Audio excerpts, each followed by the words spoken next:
bilang isang Baguio po na iparating natin, na ayaw natin ng malalaking kumpanya ang mag-develop po ng ating palengke. Pumirma na po tayo dito dahil hindi lang iisa ang apektado dito, hindi lang vendors ang apektado po dito, kundi tayong lahat na mamamayan ng Baguio. Tayo po ay magtanggol po natin ang ating palengke dahil tayong lahat ay namimili sa ating palengke. Kung kayo po ay may malasakit sa ating palengke, tayo po ay pumirma dito sa red na booth. Huwag po kayong mahihiya guys, dahil yung tinawad ni Auntie, ang mga tinawaran ninyong mga gulay ngayon ay maaaring hindi na ninyo makuha yung ganyan na presyo kapag po ang malalaking kumpanya ang mag-develop po ng ating palengke.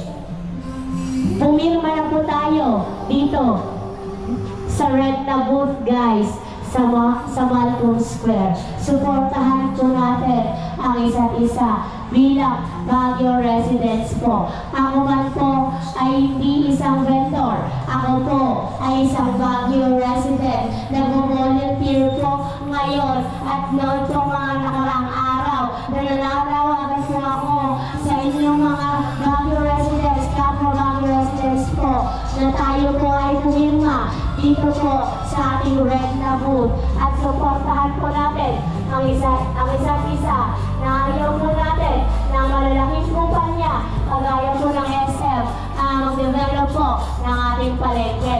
Ang gusto po natin ay ma-preserve ang heritage, ang ating tradition, ang ating culture, ang Baguio, ang totoong Baguio palengke.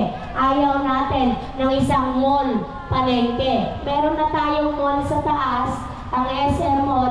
Magkakaroon pa ba tayo ng isa pa pong SM dito? Hindi po SM City, Baguio City. Ito po ay Baguio City. Kaya tayo po ay pumirma dahil ang palengke ay para sa Baguio at hindi para sa malalaking korporasyon.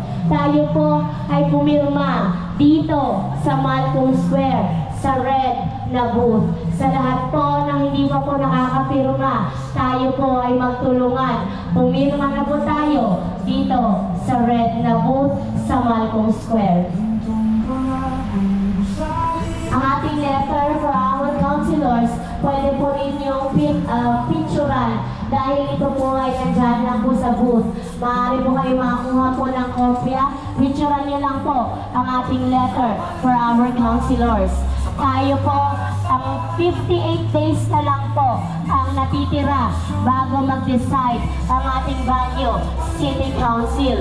Kaya tayo po ay pumirma na po sa red na booth upang ipahayag natin ang ating boses na ayaw po natin ng malalaking kumpanya na mag-develop po ng ating palengke. Pumirma na po tayo guys dahil 58 days na lang ang natitira bago mag-decide ang ating Baguio City Council tungkol dito po sa SM Development.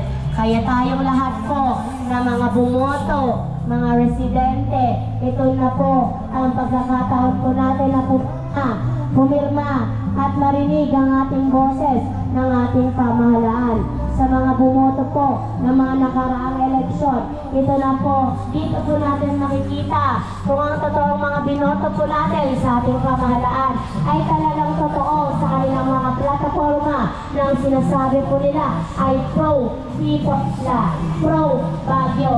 Ito na po ang ating boses, ang ating firma. Dito po natin mapapatunayan kung talagang sila po ipaglalaban po nila ang kapwa nila Baguio citizen. So tayo po ay ipagdasal po natin ang ating mga councilors na pilipuin po sila ng ating Panginoon ang kanilang puso at isipan sa pag-decide po nitong issue na ito na ang malaking korporasyon tulad ng SM na magde-develop po ng ating palengke. Ipagdasal po natin na magsabi po sila lahat ng no to SM development po ng ating palengke. po natin ang ating mga councilors, ang ating vice mayor na makapag-decide po, i-enlighten po ng ating Panginoon ang kanilang utak sa pagdedesisyon po na ito. 58 days na lang po guys ang hinihintay po natin. Tayo po ay naniniwala pa rin sa integridad ng ating gobyerno. Kaya tayo po ay bumirma dito po sa ating booth, sa ating red booth sa Malcolm Square. Huwag po kayong mahihiya dahil ang bawat firma nyo ay ang ating magiging boses sa ating gobyerno. Naniniwala pa rin po tayo sa kanilang integridad na sila. Pirma na po tayo guys, dito po sa red na booth. Ayaw po natin ng malalaking korporasyon ang